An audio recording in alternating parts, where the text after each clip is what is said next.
Hello everyone and welcome back to yet another video. And for today's video I'm going to share one more team in this Love Cup, and this team was actually suggested by one of my friend and subscriber for my channel as well. So I wanted to showcase this team, but the team that he mentioned was actually Makago with Camerupt and Miltank, but I've done some changes. So instead of running Makago, I'm running Ariados to give this team a bit more coverage and wide viable to play in. So that is the reason I'm going to use that. And Camerupt, though recommended on PvPoke as the first, like ranked 1 closer, it does not have a really good bulk. So the bulk for this team is D, and it does need shield advantage even for reset moves as well. So how glassy that is. So but it hits like a truck. It's a menace in the sweeping the end game. So that is the reason I'm playing this team out with Ariados that can handle the grass types, that can handle the water types as well, and Miltank as my safe swap in this scenario, because Miltank with wide coverage of Thunderbolt and the spammy moveset of Body Slam can really put so much effort for getting shield advantage. So that is the reason I'm playing this pair out with Camerupt. So without further more delay, let's quickly jump into the battles and check out how this team performed with Shadow Camerupt over here. Moving into the first battle, I pick up a lead against Medicham. So for Medicham, it's not a good that of a matchup, but since I'm having lunch, I'll be constantly debuffing it, and if they want to go for a psychic, let it be. I am fine with it, so I will be not shielding the first move, so one psychic does not knock me out from this kind of range. But they are actually running Ice Punch over here, which is not the recommended moveset, but still it does have a bit of advantageous matches over here. But I now go for back-to-back lunges over here. That puts the Medicham really low, to which now they will be going for double debuffed psychic, that even though double debuff takes me out, and now I can come back with my own Miltank and get her energy. So this is the reason I don't want to shield this up, because I need shield advantage for my Camerupt whatsoever, because without shield advantage Camerupt cannot do anything, even with might be Ariados also. To which now they comes back in with their Electrode, his own Electrode, and I'll be going for back-to-back body slams over here. And I think this trainer is facing some kind of lag, to which this charge moves are going in very slowly. So that is the reason I can go for back-to-back body slams over here, getting the knockout for the Hisuian Electrode, or maybe they might shield. Yeah, they don't shield up over here, which I think is kind of some kind of internet issue or maybe lag. They might be have top left the game, something, I'm not sure, but yeah, that's the case. So now the final Pokemon is revealed to be a Charizard, to which now I have the coverage move of Thunderbolt. That will be enough to get the knockout for this Charizard, and I'll take this battle here as a win as well. So GG. So I did not have to showcase Camerupt over here for the first battle, but let's quickly jump into the next battle. And for the next battle, I pick up a lead, yet again bad lead against Crustle over here. So immediate safe swap into my Miltank over here, to which they kind of not hard wall, but it's kind of a hard punish to my Miltank over here as well with the Wigglytuff. But since they were a bit slow to switch out, so that is the reason I might get the upper hand in this game as well. So I'll be now spamming out this body slams over here after body slams and body slams. So already I have 2 loaded, and I have already thrown 2. So 4 body slam spam will take out the Wigglytuff, and they went for the first shield in this scenario, which is really nice. But now let's see if they want to go down double shield, which they do, which is even better for my Camerupt right now, because now I can easily come back with my Camerupt and get the heart farm, or maybe 2 incinerates over here to get the knockout for this Wigglytuff, which I'm fine with, because I have to shield up even Ice Beam or maybe a Play Rough, because how glassy Camerupt is. And let's see what they comes back in with. So they now comes back with their Clefeble once again. So it's a Crustle double fairy, which is actually enough, like it's quite common. And the final Pokemon is again will be coming back with the Crustle. So Crustle will be getting hit with this neutral Earth power, which is which does actually 90% of his health, and I'll be quickly switching out into my Ariados once again, and I'll be able to reach to the next uh, cross poison before, yeah, like after they could reach to the first rock blast, which I have to shield. And now I'll be going for the next cross poison that does get the knockout and eventually get the win for the battle here as well. Moving on to the next battle, I pick up a good lead this time with Clefeble over in this scenario, and the safe swaps into their Alomomola. So I am very much grateful that the safe swap into Alomomola, because my Camerupt will just get vanquished over here against this Alomomola. So to which now, after going for one lunge, I'll be now going into my Miltank, because it does have access to a good move, which is Thunderbolt, and it does land over here in this scenario, which is nice because I can let the next Psychic go through. But they end up going for a Hydro Pump, which I am also fine with because it's a debuffed move, and Alomomola does not hit very hard because it's how defense weighted it is. To which now I'll be going for the next Body Slams over here that gets the knockout for this bulky Alomomola, and now I think they will be coming back again with their Clefable, which is the case.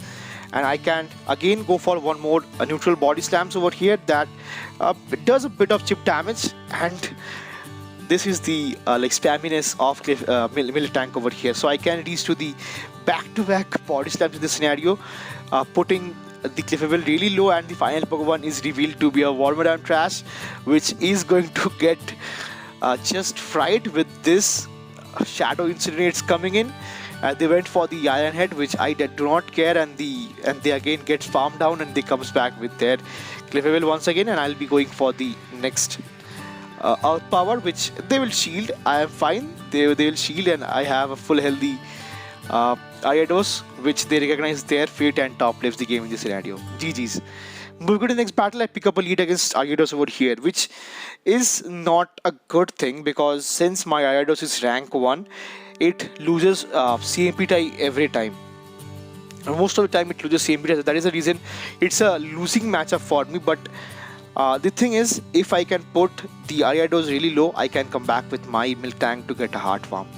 That is a thing that I want because Miltank does have a really spammy and good moveset. So that is the reason I want to debuff this Ariados even lower, so that they cannot throw anything that will hurt my Miltank over here. So they will be going for the cross poisons now, which are double debuffed and resisted as well. Yeah, it's a cross poison, so they are going for cross poison now. So I thought of switching out, but let's see if I can go for maybe one or two lunges over here in this scenario that will debuff and get this bit low. So now they will be again going for one more move. So this, though it's triple debuffed, it will not get the knockout for me, and it was a lunge, and now from this kind of range I'll be switching out and I'll be getting the Heart Farm over here, and again this switched out into their Alomomola over here. So I'm very lucky because they switched out their Alomomola, and now from this kind of range I'll be directly going for the Thunderbolts over here. So I went for the first Thunderbolt, and now this is not a great thing because now they'll be letting this charge move go through because I went for a Body Slam. So I should have went for a Thunderbolt once again, and now from this kind of range I have to go for at least one Thunderbolt and one Body Slam to take it out, which is not a great scenario because I should have gone for three Thunderbolts to take it out if they are willing to not double shield. So to which now I'll be going for the next Body Slams that takes the Alomomola out, and the final Pokemon, okay, they again comes back with their Ariados, which will be going for the next lunge that does not knock me out, and I can eventually reach to the next move, but they snipes me with their own Electrode in this scenario. So now I'll be coming back with my Ariados once again and going for the next lunge that does get the final shield, and now I will be coming back with my own Camerupt over here with a shield advantage that can thread the whole meta over here. So I'll be now going for a super effective Earth Power that does take out the Electrode, and one Incinerate does win me the game with Ariados as well. So GG's. Moving into the final battle of the video and the set, I pick up a yet again lead against Ariados. So same time, like similar situation right now. So same strategy I'll be going with. So I'll be putting this Ariados quite low, such that I can come back with my own Miltank and get the heart farm on it. So that is the reason I'll be going for constant debuffs on the opposing Ariados with lunges. That does weaken the opponent quite a bit, but since I'm getting debuffed every time, so it does not ends up good for me. So yeah, you can see by the health also that my Ariados is actually bit low, and now again they switched back into their own Alomomola, which is again a good thing, because I can throw one lunge and now I can come back with my camera with my Miltank over here, so that my camera does not have to face this. But the thing is, this might end up being a double water backline, which my camera does have play against, because I am running solar beam and not overheat. So this is the reason I'm running solar beam over here, to which now after shielding after letting the first psychic go through, I'll be now going for double body slam spam, which does not even get the knockout for the Alomomola, and I have to go for one more. That is not a great thing. I thought that it is going to get the knockout for the Alomomola, but it does not, and again they comes back with their own Electrode in this scenarios. For Electrode, they will be having a hard time firing these volt switches and farming it down until and unless they shield up the next body slam, or maybe they might let it go through. So this shield up, which is even better for me, but now from this kind of scenario they will be having a bit of extra energy. So now I will be coming back with my Camerupt once again to get a header energy, or maybe yeah, with my Ariados to get soak this foul play over here, which is even fine, and now they comes back with their Ariados once again. So they will be constantly debuffing me. So as I've already mentioned, even though Lunge, which is double resisted, does quite a bit of damage over here. So now I have got two shield scenario, like two shield advantage onto this Electrode over here, to which I'll be going for the first Earth Power, which I think they will not shield because they don't have any win condition over here, which they do, and I get the win for the fifth battle here as well. So Camerupt is such a menace in this closing game, which is really good over in this scenario with this meta as well. So if you're using this, do let me know your thoughts on this, and that will be all for this video. See you again in the next one. Till then, peace.